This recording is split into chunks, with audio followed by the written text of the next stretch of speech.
जिन लोगों की पात्रता हो रखी है वो तो आप मेंस पे ध्यान दीजिए ढंग से, और जिनकी पात्रता नहीं हुई है वो अभी 1 महीना 1-2 महीने अच्छे से पात्रता को पढ़िए, मेंस को आप बाद में देखना।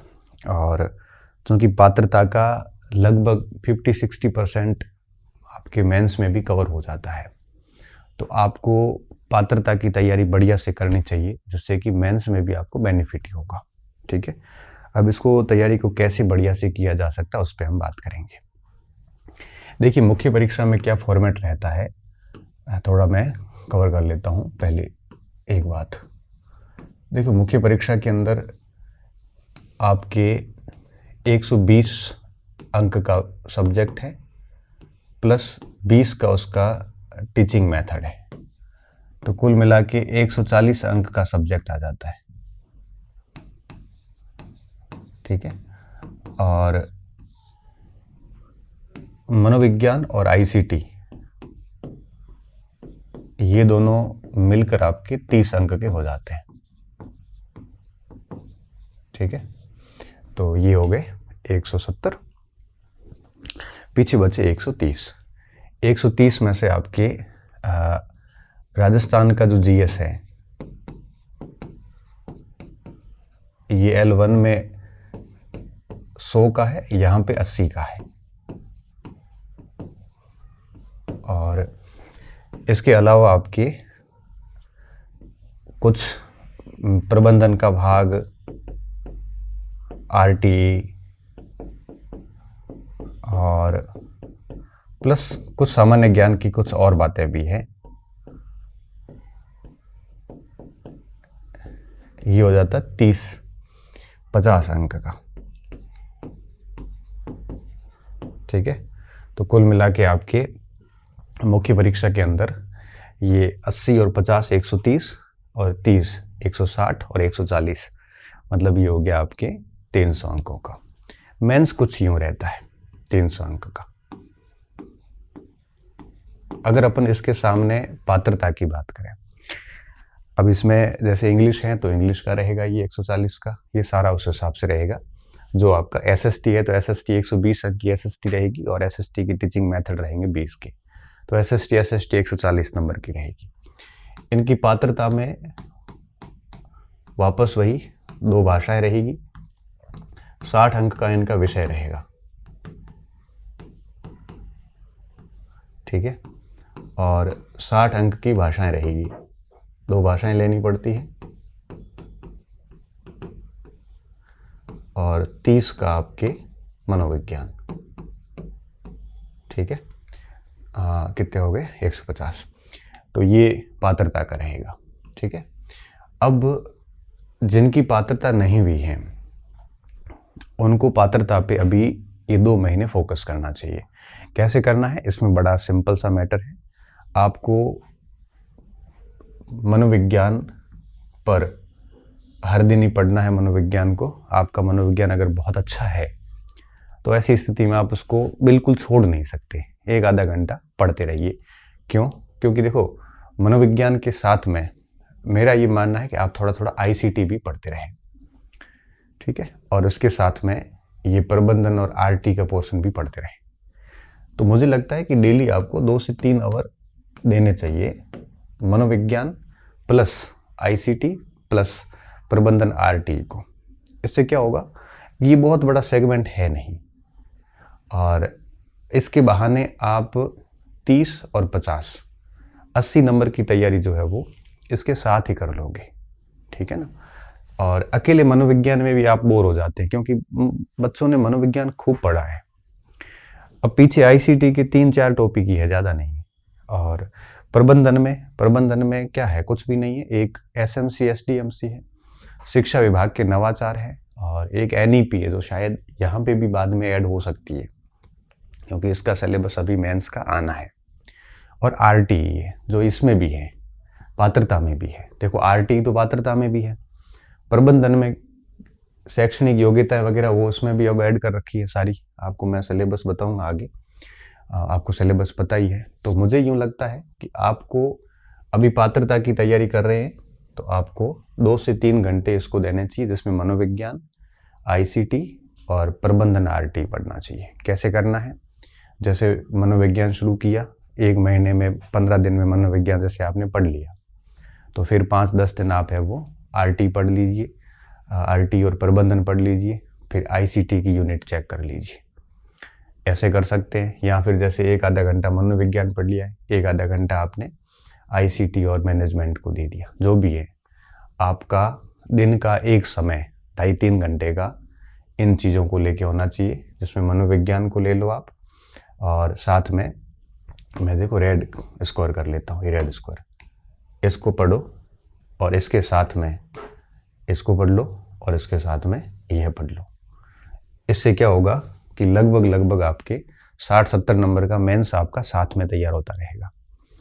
ये आप आज से शुरू कर दो, ठीक है। अब दिन का एक बड़ा हिस्सा आप दो सब्जेक्ट को। 60 अंक का विषय है और ये सब्जेक्ट आपको यहाँ पूरा फायदा देगा, ठीक है। अभी आप क्या करना, केवल पात्रता के टॉपिक ही पढ़ना, और फिर जैसे पात्रता की परीक्षा 27 फरवरी को हो जाती है, उसके बाद जो एक्स्ट्रा टॉपिक है मेंस में वो बाद में पढ़ना शुरू करना, पहले केवल पात्रता के सब्जेक्ट पढ़ना। तो इसमें भी आप देख लीजिए कि लगभग 101 नंबर का 100-120 का कवर हो जाएगा, और 50 ये आपके 50-60 का ये कवर हो जाएगा। तो पात्रता की तैयारी के साथ साथ आपका लगभग यूँ कहिए कि 55 से 60% कोर्स मेंस का भी तैयार हो जाएगा। कैसे होगा, 50 और 30 80 का मतलब लगभग 60-65 का यहाँ हो रहा है, क्योंकि सामान्य ज्ञान थोड़ा अलग कर दो, और सब्जेक्ट से लगभग आपके 100-110 100 का सब्जेक्ट हो रहा है, 140 में से 110 का आराम से हो जाएगा, कॉमन इतना तो है। तो ऐसी स्थिति में आपका ऑलमोस्ट 55 से 60% कोर्स है वो पात्रता परीक्षा के साथ में तैयार हो जाएगा। फिर आपको जो 60% आपने पात्रता के साथ तैयार किया उसका रिवीजन करना है, और बाकी जो शेष पोर्शन जो अलग है मेंस में उसको आपको पढ़ना है, ठीक है ना। अब देखो करना क्या है, अब 60 अंक का जो सब्जेक्ट है इसमें मैं आपको बहुत स्पष्ट तौर पे बता सकता हूँ कि माध्यमिक शिक्षा बोर्ड जो है वो एनसीईआरटी की किताबों पे रहना है, क्योंकि अभी राजस्थान बोर्ड की किताबें नहीं चल रही है, अब एनसीईआरटी की चल रही है। तो वर्तमान में जो आपके किताबें चल रही है उन्हीं किताबों को पढ़ना है।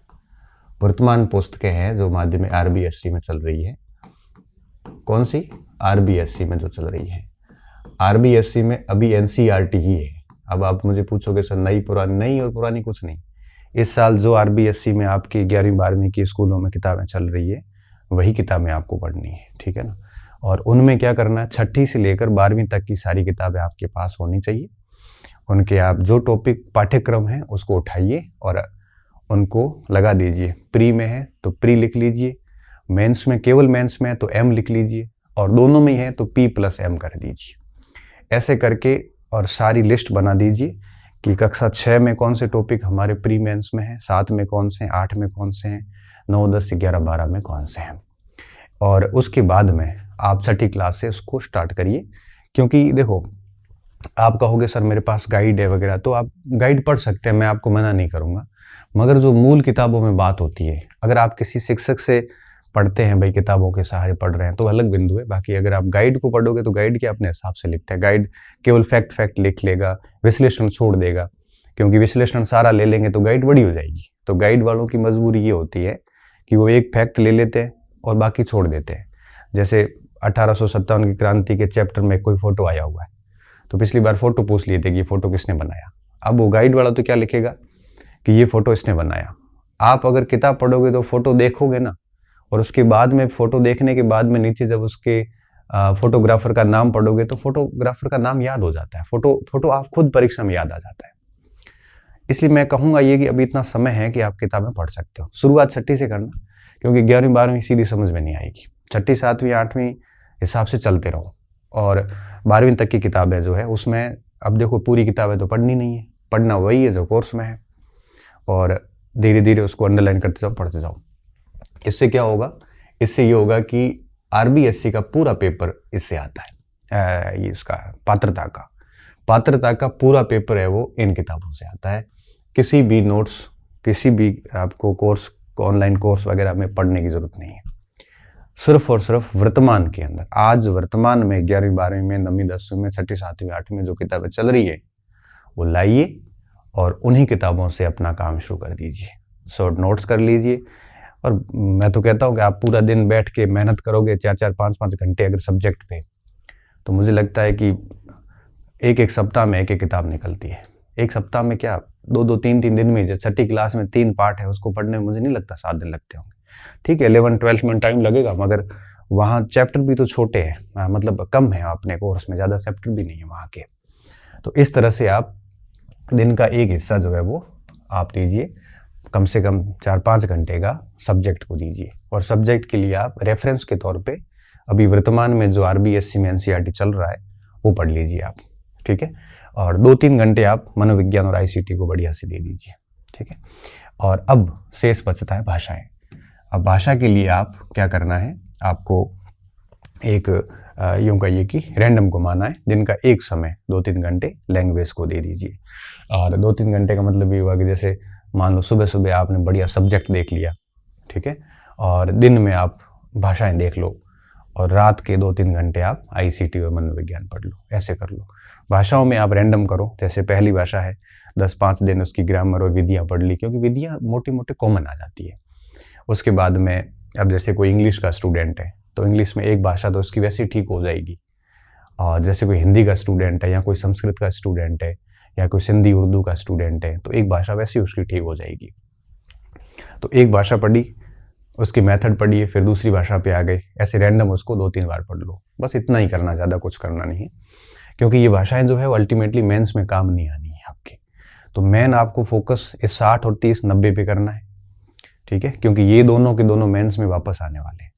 भाषाओं को मोटे मोटे तौर पे ऊपर ऊपर से पढ़ना है। हाँ, अगर आप भाषा के स्टूडेंट है, जैसे इंग्लिश का है कोई L2 में, या L2 में हिंदी सिंधी उर्दू का है, पंजाबी का है, तो ऐसी स्थिति में एक भाषा को भी बढ़िया से पढ़ के रखोगे तो बढ़िया फायदा होगा उनके। फिर ये काम का नहीं रहेगा, ये काम का ज़्यादा रहेगा। ठीक है ना। तो मेरा कहने ये काम भी ये भी काम का ही रहेगा, क्योंकि उनके भी यही वापस उधर आने वाला है।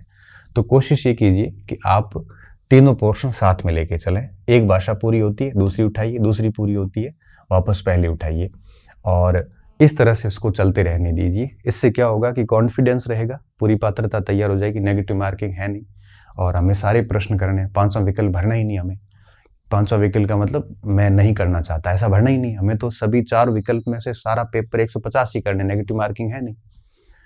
खाली प्रश्न तो कुछ छोड़ना ही नहीं अपने को, एक भी, है ना। और इस तरह से पात्रता बढ़िया हो जाएगी, और साथ साथ में आपका ये सब्जेक्ट भी ठीक हो जाएगा और मनोविज्ञान ये भी हो जाएगा। फिर आपको मेंस में केवल ये पढ़ना पड़ेगा राजस्थान का जीके, जो कि इतना मुश्किल नहीं है, और साथ में सब्जेक्ट के वे टॉपिक पढ़ने पड़ेंगे जो पात्रता तक नहीं पढ़े थे या पात्रता में थे नहीं, और उसके साथ साथ में पुराने का रिवीजन करना पड़ेगा। तो ये बहुत अच्छे से बैलेंस किया जा सकता है। अब देखिए मैं इसका एक बताता हूँ आपको, सामाजिक का। देखिए आप, अब सामाजिक में वापस वही 20 नंबर की इनकी टीचिंग मेथड है। अब टीचिंग मेथड यहाँ पे भी है, टीचिंग मेथड यहाँ पे भी है, और सेम है पूरे, कुछ भी फर्क नहीं है, सेम है। जैसे सामाजिक अध्ययन की शिक्षण विधियाँ, वो शिक्षण विधियाँ इधर भी है, वापस वही उपागम, चुनौतियाँ, मोटा मोटा सारा कॉमन है, इसमें दिक्कत वाली बात नहीं है। अब देखिए जैसे प्राचीन भारत की सभ्यता और संस्कृति है, तो इसमें आपके सिंधु, वैदिक, बौद्ध, जैन, महाजनपद, वापस वही सिंधु, वैदिक, जैन, बौद्ध, महाजनपद। तो कुल मिला के बात यह है कि अगर आपने इसको ठीक से पढ़ा है तो इसमें बहुत अधिक बाद में मेहनत नहीं करनी पड़ेगी। जैसे उसमें देखो इतिहास, संस्कृति, ये सब आ जाता है। ये आपको पात्रता के अंदर पढ़ा है तो आपका मेंस में भी ये राजस्थान जी की पूरा का पूरा आपके ये पूरा का पूरा आना है। तो सामाजिक वालों को तो इतना फायदा है कि SST जितनी पात्रता हम पढ़ी वो सारी की सारी मेंस में है। ठीक है, कुछ टॉपिक छूट जाते हैं, बाकी कोई बहुत बड़ा अंतर नहीं आता यहाँ पे। और SST वालों के लिए मैं आपको बता देता हूँ कि वापस वही 6ठी से लेकर 12वीं तक की जितनी भी SST की किताबें हैं वो सारी किताबें आप लाइए और उनमें ये अंडरलाइन कीजिए। देखो बड़े पौधे पढ़ोगे फायदा कुछ भी नहीं है। मैं आपको कहूँगी कि नहीं आप आर्य ला के पढ़ लो या आप वो बड़ी किताब ला के पढ़ो, कोई मतलब नहीं है इतना, क्योंकि अगर आप हिस्ट्री के हालांकि स्टूडेंट है, ज्योग्राफी के अलग इश्यू है, बाकी बहुत दिक्कत हो जाती है। लेकिन बेहतर ये रहेगा कि आप है वो 6ठी से 12वीं की किताबें लाइए और उसमें ये जो सिलेबस जहाँ जहाँ हैं वहाँ क्लिक करके वो पढ़ लीजिए। जो टॉपिक आपको वर्तमान की एनसीईआरटी में नहीं मिलती है, जो वर्तमान में पाठ्यक्रम में है, तब ऐसी स्थिति में आप एक गाइड रख लीजिए कोई भी पास में, और उस गाइड से जो टॉपिक नहीं मिलते हैं वो गाइड से पढ़ लो आप। ठीक है, इस समय कोर्स पढ़ना, कोचिंग करना फायदेमंद नहीं है, क्योंकि 2 महीने रहे हमारे पास में, और ऐसा नहीं है कि आपकी पात्रता नहीं होगी, आराम से हो जाएगी। मगर दिक्कत सिर्फ इस बात की होती है कि हम मेंस को भी बढ़िया साथ में करें तो ज़्यादा बेहतर है। ये 3 कॉलम जो रेड किए ना, ये नए जोड़े हैं इस बार। और एक इन्होंने नीचे लाइन बहुत स्पष्ट लिखी है कि राज्य सरकार द्वारा निर्धारित पाठ्यक्रम जो है 2024-25 का, इसके आधार पे पेपर बनेगा और कठिनाई 12वीं तक के किताबों की होगी। इसलिए मैं कह रहा हूं कि ये सारे टॉपिक आपको 12वीं तक की किताबों में मिल जाएंगे। भूगोल के अंदर भूगोल के मिलेंगे। जैसे मैं आपको एक पॉइंट बताता हूँ, अब ये जो 2 पार्ट है ना भूगोल के, और ये 2 इधर, ये सारे आपको रास्ते उसमें एनसीईआरटी में मिल जाएंगे, सारे अभी जो चल रही है 24-25 के सेशन की। उसमें 6ठी में इस बार एक नई किताब जुड़ी है, पहले थी नहीं, सामाजिक और राजनीतिक जीवन। ठीक है ना, पहले एक अलग आती थी तीनों किताबें, अब इस बार एक अलग जुड़ी है, तो वो नई वाली किताब पढ़ना आप। अगर वो किताब आपको नहीं मिलती मार्केट में तो ई पाठशाला ऐप पे मिल जाएगी, नहीं तो मैं फिर आपको अपलोड कर दूंगा टेलीग्राम के चैनल पे। 6ठी क्लास के टॉपिक है उसमें, ये सारे टॉपिक उसमें 500 उसमें से आ जाते हैं। इस बार राष्ट्रीय शिक्षा नीति लागू होने के बाद में एनसीईआरटी ने एक नई किताब 6ठी में जारी करी है, बाकी सारी किताबें हटा दी। अब 6ठी में एक ही किताब है सामाजिक की, और हमारा अतीत फर्स्ट वो पहले चलती थी, इस जगह उन्होंने नई डाली। आप वो नई वाली पढ़ लेना, है ना, सामाजिक के अंदर। और ई पाठशाला पे जाके देख लेना, इंग्लिश में भी चेंज हुआ है, शायद विज्ञान में भी चेंज किया है। तो ई पाठशाला ऐप एनसीईआरटी का ही ऐप है, तो वहाँ पे आप है वो ये सारी किताबें डाउनलोड करके भी पढ़ सकते हैं। ठीक है, तो इस तरह से इसको मैनेज करना। और पुस्तकों में मैं आपको फिर कह रहा हूँ कि ब्रीफ मत पढ़ना, शॉर्ट में कोर्सेज वगैरह, बेहतर ये किताब खुद ला के पढ़ लेना। ठीक है, और हाँ, हिस्ट्री में मैं कोशिश करूँगा कि मैं एनसीईआरटी का बैच शुरू कर रहा हूँ, तो आप मुझे नहीं पता कि मैं कितना कब इसको पूरा करवा पाऊँगा, क्योंकि 2-3 महीने आराम से लगेंगे। लेकिन जो टॉपिक मैं पढ़ा रहा हूँ मेरे साथ चलते रहना, और फिर मैं डेली एक आधी क्लास लूँगा, तो आप उसको आराम से देखते रहना। एक क्लास में कोई फ़र्क नहीं पड़ेगा, और जितना मैं नहीं करवा पाता हूँ उसको आप किताब से कर लेना। ठीक है ना, ऐसे आप देख सकते हैं। तो ये L2 का था, और बस ध्यान इस बात का रखना है कि हमें मेंस परीक्षा के बिंदु भी साथ में लेके चलने हैं। जो मेंस में उनके ऊपर विशेष जोर देना है, और स्कूली किताबों को मेन आधार बनाना। मैं फिर बार बार कह रहा हूँ कि बोर्ड की किताबों को आधार बनाना है। और ये बोर्ड में अभी जो चल रही, मैं उनकी बात कर रहा हूँ, अभी बोर्ड में एनसीईआरटी चल रहा है। ठीक है, तो आप करिए इसको बढ़िया तरीके से, उम्मीद करता हूँ। और बाकी सारी चीज़ें छोटी मोटी मैंने जीके वगैरह के लिए आपके L1 वाले वीडियो में बता दी थी, आप उसको वहाँ से भी फॉलो कर सकते हैं। ठीक है, बहुत बहुत धन्यवाद विद्यार्थी, अच्छी रहिए, मस्त रहिए और पढ़ते रहिए।